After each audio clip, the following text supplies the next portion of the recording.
What up, y'all? What's going on, everybody? We're Embrace the Globe 21. Yes, we are. My name's Spencer. And I'm Daniel. And y'all have come out in droves for our reaction to V8 Supercars, the best passes, and that was a old recycled video from Embrace the Suck 21, our main channel, and we're back with some freshly new recorded V8 Supercar content, which y'all have been throwing this one at us a lot. This is Bathurst. This is Mount Panorama, Mount Panorama at its finest. There we This go. is Bathurst. So those videos were a long time ago, so some of y'all are gonna have to fresh our memory. We know for a fact that I know as a NASCAR fan, Marcus Ambrose had some success over here in the States, and of course Shane Van Gisbergen shocked the world winning the Chicago street race when he came over.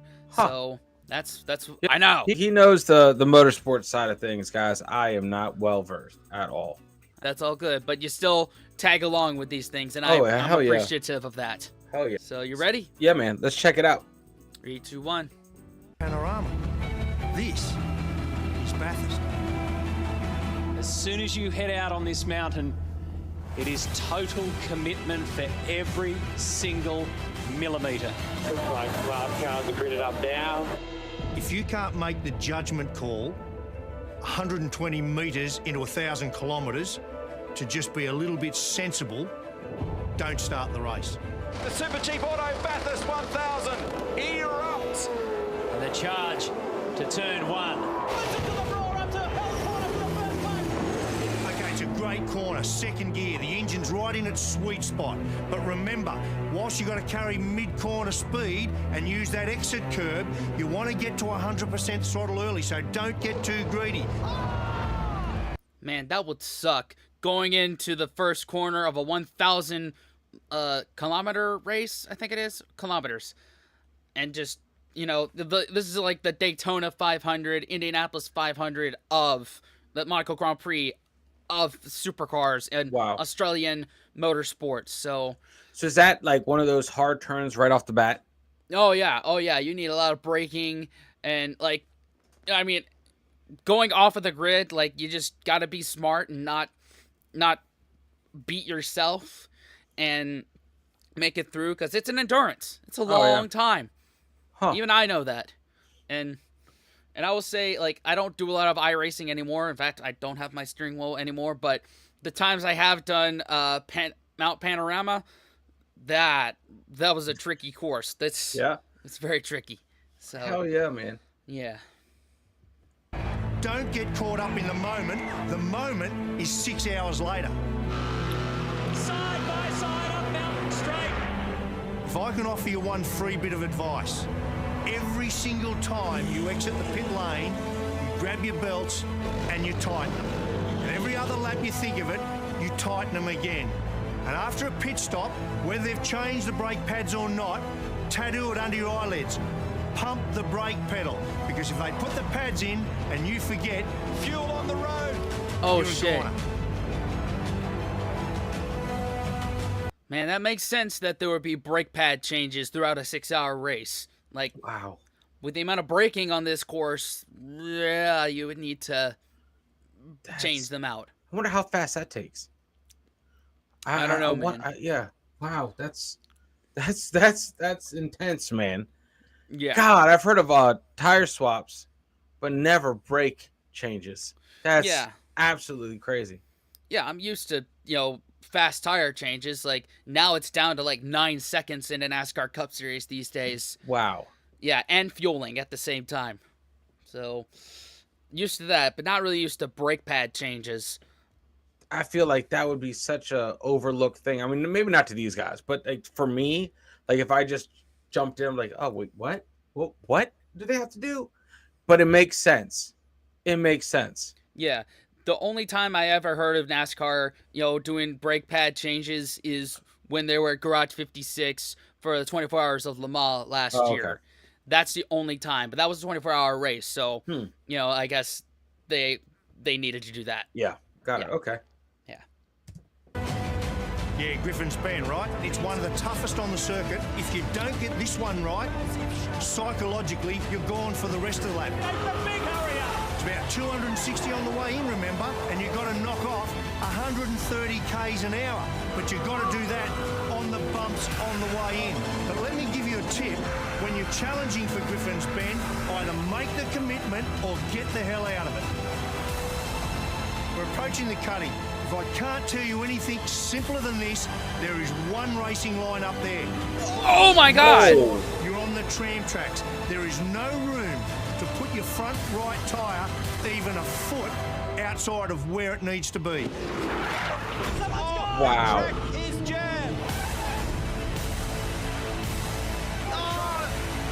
Idiot, I'm sorry. Traffic jam, got more cars than a beach got sand. Man. That's a Dave Matthews moment there, and we don't want that. No. Wow. Yeah. The only other time, again, I'm a NASCAR guy, that's what my preference is during the Chicago street race when there was a traffic build-up there, and it got blocked. I think it was near after the fountain, like the next to last corner of that circuit. That's the only other time I can think of that happened. That's an insane drop in velocity. Yeah. That has to happen pretty rapidly. Mm-hmm. And if you don't, you're basically effed. Like, period. Yeah, yeah.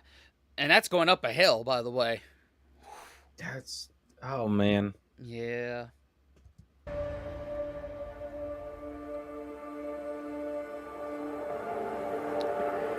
When we come up to Reed Park, you need to hug the wall. Put the car right over there, hard on the wall, but be careful. Don't overuse the curb on the inside. It'll feed you into the wall.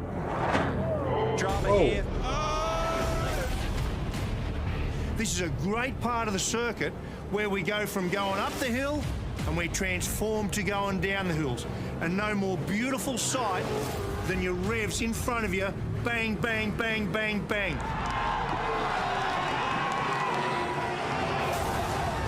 So we're out of Reed Park and now we're going to head down to that damn grate, right? It's a horrible, dirty drain up against a wall on the right-hand side of the circuit. Oh, my God. The problem here is you've got to commit really, really early.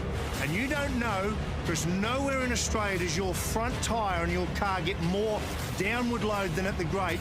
You don't know way back then if your power steering is going to suffer it or it's going to give up and feed you into the fence. Oh!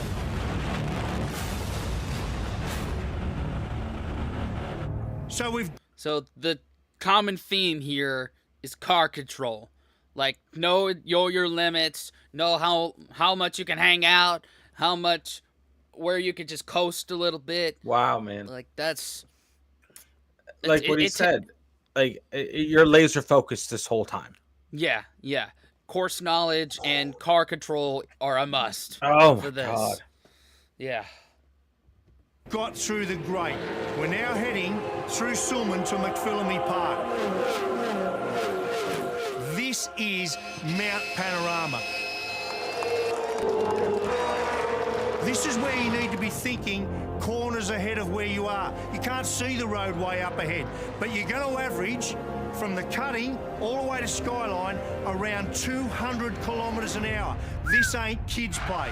Oh, big moment. So you've got through the top of the mountain, you've done the tough driver stuff. Now, throw that bit away, you're going to be a ballerina. That's the view from Skyline. Go for broke time. You're going to need to dance all the way down through the S's. The descent starts. Until you arrive at the dipper. And when you get to the dipper, yeah, sure, it looks really cool with two wheels hanging up in the air. You can't get the throttle on, can you, with two wheels in the air? Get the thing back on the deck, and the moment your rear tyre hits the ground is the same moment your right foot hits the firewall. Now weave through the concrete walls, but don't get too clever and trying to get an inch away from them. There's nothing to be gained by doing that. Oh!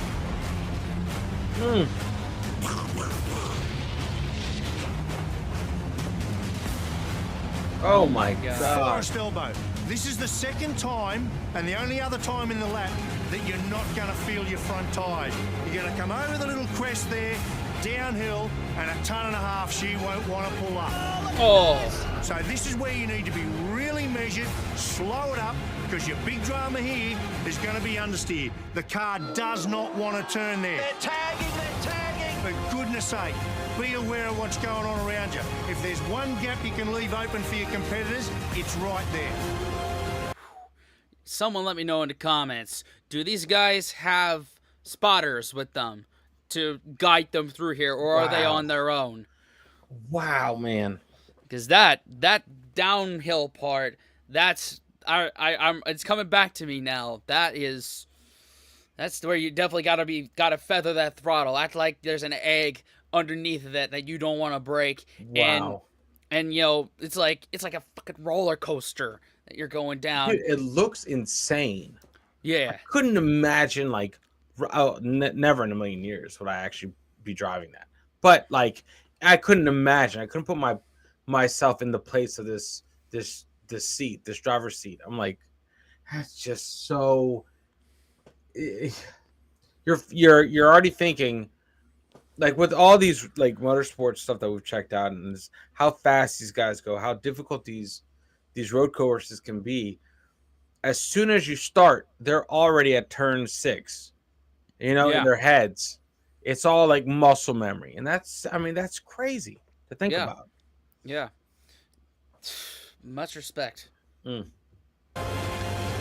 about this. You need to either position yourself out right, commit yourself to Conrod Straight and your top speed, or you're going to need to defend, because that is one of the great spots for attack. And if you're going to defend, there is nothing surer you are going to compromise your straight line speed. So if you're going to defend, you defend. You block him, you pull him up, so you get your foot to the gas first.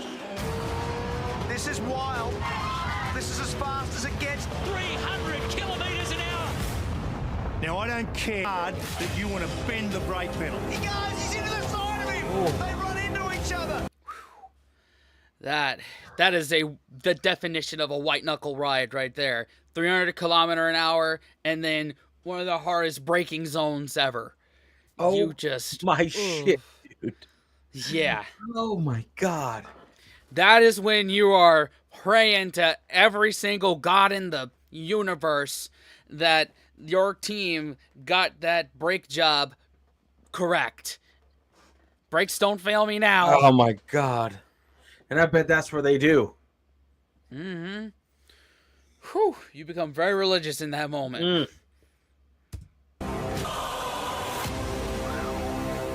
That's insane. What a good fucking video. Hell yeah. Dude. Road America and Circuit Americas could never. No. Oof. That's nuts, man.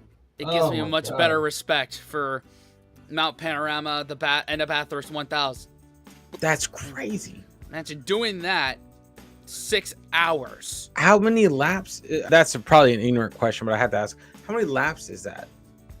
Or, like, is it however many laps, or is it just you've reached this kilometer or the distance? How many? How am I saying? What am I saying? I don't know. F it. I don't even know how to phrase the question I'm trying to ask. How long is the race? I feel like... let me just question. I guess I'm asking, is it a time thing or is it a lap thing? I think it's a time thing. But I'll double check here. Let me get my Wi-Fi back on. How long is the Bathurst 1000? Is it timed or is it laps? It's a 1,000 kilometer race. So is there a time limit? There's not a time limit. Not a time limit. So Okay. it's 1,000 kilometers. Which for us it's 621.4 miles. Which that's longer than the longest, which is the Coca-Cola 600. That's crazy. Yeah. From me to you, that's about 6 hours. Mm-hmm. Yeah. But just time wise.